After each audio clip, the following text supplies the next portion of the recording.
नमस्कार, मैं पूजा शर्मा। आज मैं बात करूँगी कि कैसे हम अपनी कुंडली में बुध का भेद निकालें। बुध का भेद क्या होता है कि बुध को एक बहरूपिया कहा गया है। मतलब वो किसी का भी रूप लेके बैठ सकता है। तो हम ये जानेंगे कि वो हमारी कुंडली में किसका भेद लेके बैठा हुआ है, किसका भेद मतलब किस प्लैनेट के रूप में बैठा हुआ है। कभी-कभी होता ये है कि बुध 6th में 7th में बैठा हुआ होता है, जो उसके पक्के घर हैं, लेकिन वो रिजल्ट उसके अकॉर्डिंग नहीं दे रहा होता। कभी वो जैसे 6th में बैठा हुआ है, वो चंद्रमा का रूप लेके बैठा है, या 8th में बैठा हुआ है तो वो किसी राहु का भेद लेके बैठा हुआ है। तो आज हम ये निकालना सीखेंगे कि वो एक्चुअल किस प्लेनेट के रूप में है वो। तो चलिए शुरू करते हैं कि कैसे हम बुध का भेद निकालें। पहले एक कुंडली बना लेती हूँ, उसी के अकॉर्डिंग ही हम भेद निकाल पाएंगे।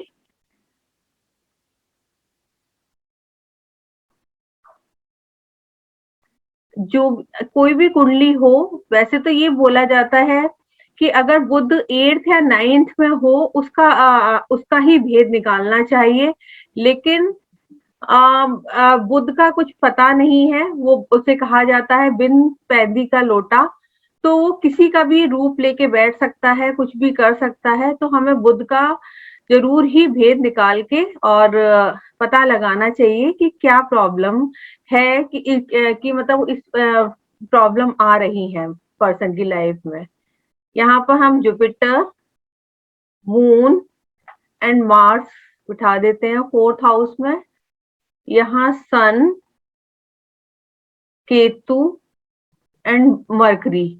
वैसे मरकरी घर में इसका पक्का घर है, छठा घर, बहुत अच्छा माना जाता है। यहाँ हम सैटर्न, इधर हम वीनस को बिठा देंगे और इधर राहु को। अब बुध का भेद निकालने के लिए कुछ नंबर्स दिए गए हैं हर प्लैनेट्स को, उसका यूज करना होता है। जैसे सन को 9 नंबर, सन के बाद मून को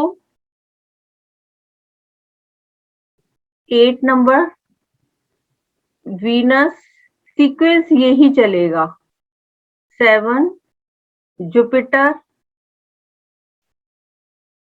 को 6 नंबर, मार्स को दिए गए हैं 5, और मरकरी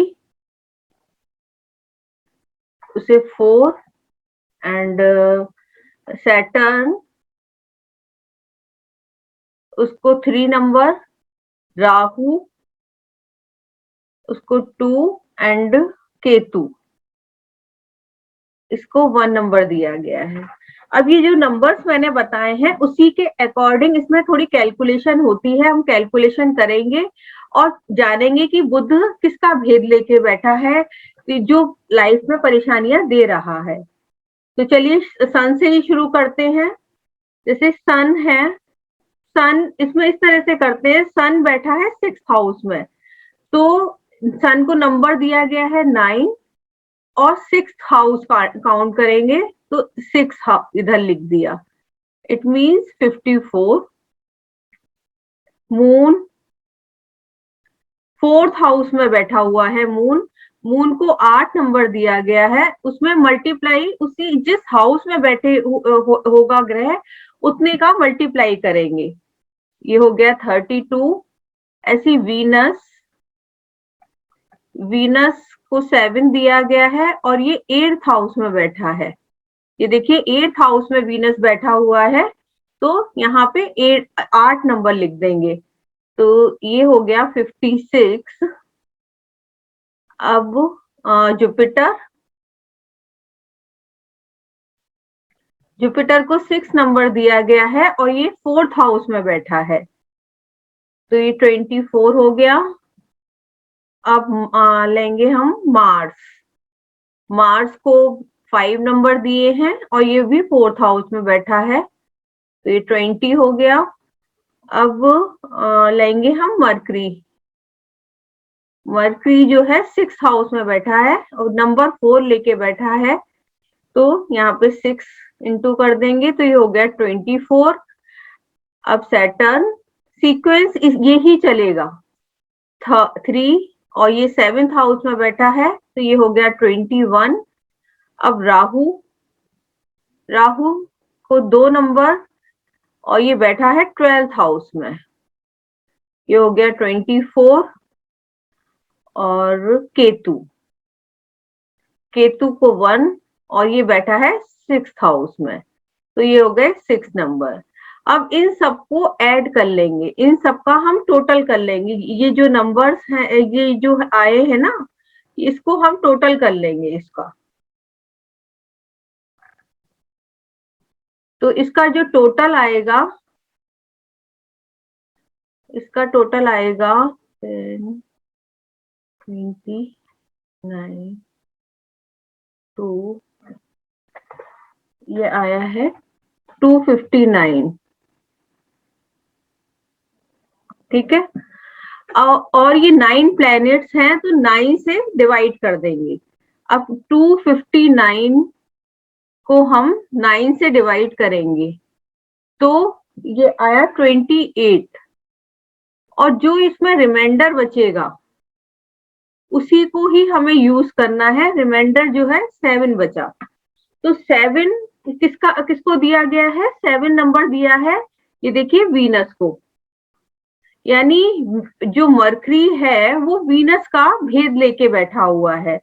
और मरकरी आपको यहाँ दिख रहा है कि मरकरी 6 हाउस में है, अपने पक्के हाउस में है, अपने मित्र के संग सन के साथ बैठा हुआ है, बट इसने जो भेद लिया है वो वीनस का लिया है, ये वीनस का भेद है। जो रिमाइंडर आएगा उसी को हम कंसीडर करेंगे।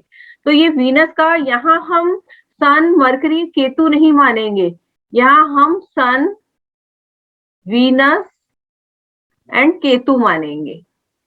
तो वीनस जो है 6 हाउस में डेबिलिटेटेड होता है, नीच का होता है, और सन अपने शत्रु के साथ, जो अपने शत्रु के साथ बैठा हुआ है।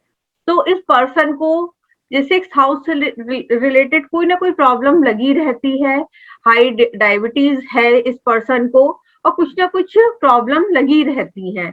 जैसे जब वीनस की दशा चली तो इनकी वाइफ बहुत ज्यादा बीमार रही, या वीनस से रिलेटेड उन्हें काफी प्रॉब्लम रही, तो हम ये कह सकते हैं। तो देखिए इसमें इसी तरह से जो भी कुंडली होगी, कभी कभी हमें, वैसे तो ये बोला जाता है अगर 9th हाउस में अगर मरकरी है उसी का भेद निकालें, लेकिन नहीं, आप करके देखिए, बहुत अच्छे रिजल्ट मिलेंगे। कभी कभी मरकरी 12th हाउस में बैठा होता है अपने नीच घर में, लेकिन होता ये है कि हाँ वो केतु का रूप लेके बैठा है या वीनस का रूप लेके बैठा है, तो यानी वो बहुत अच्छा रिजल्ट दे जाता है।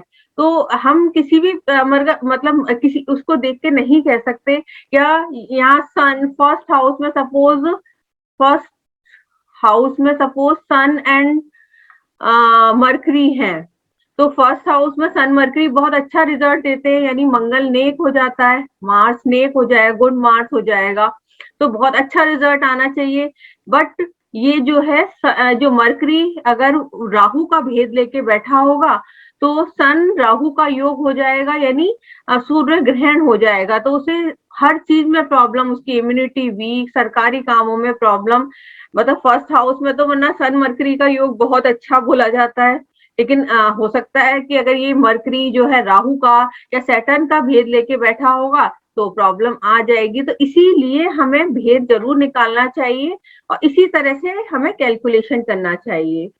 दोस्तों आप अपनी कुंडली पे इसे अप्लाई करके देखिए और देखिए कितना अच्छा, कभी कभी हमें प्लेनेट अच्छा दिखता है लेकिन नहीं, वो प्रॉब्लम क्रिएट कर रहा होता है, तो आप इसे अप्लाई करिए। अब हम ये जानेंगे कि अगर बुध जो भेद लेके बैठा हुआ है, जैसे उस कुंडली में बुध जो मरकरी है वीनस का भेद लेके बैठा हुआ है, तो उस पर्सन को अगर मिट्टी की गोली, जो मिट्टी की अगर वो गोली रखेगा पर्सन वो, तो उसे काफी फायदा होगा उसे हमेशा मिट्टी की गोली रखनी है। गोली इसलिए बोली गई है क्योंकि बुध का आकार गोल है और जिसका रूप लेके बैठा है उसी प्लेनेट से रिलेटेड गोली लेके रखें तो उसे फायदा होगा। जैसे अगर मून का भेद लेके बैठा है तो चांदी की गोली अगर वो अपने पास हमेशा रखे, अपनी पॉकेट में, अपने पर्स में, या जहां वो बैठता है ज्यादा उधर रखेगा तो उसे अच्छे रिजल्ट मिलेंगे। अगर सन है तो कॉपर की गोली अपने पास रखे। इसी तरह से अगर जुपिटर का भेद लेके बैठा है तो ये गोल्ड की गोली अपने पास रख सकता है। राहु का भेद लेके बैठा है तो रांगे की गोली उस पे लाल रंग करके मतलब रख सकता है। अगर केतु है तो सुलेमानी हकीक गोल फॉर्म में आते हैं तो वो अपने पास रख सकता है पर्सन।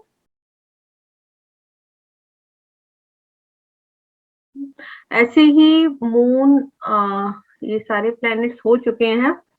अगर मार्स है तो वो भी कॉपर की गोली रख सकता है, उसमें भी लाल रंग करके ना रख सकते हैं। इस तरह से आप ये सब करके देखिए और उससे फायदा जरूर मिलेगा।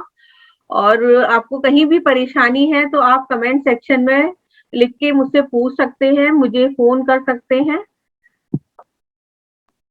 धन्यवाद दोस्तों। इसी तरह से अलग अलग विषय पे वीडियो लेके आती रहूंगी। मेरे चैनल को लाइक, सब्सक्राइब और शेयर करिए। धन्यवाद।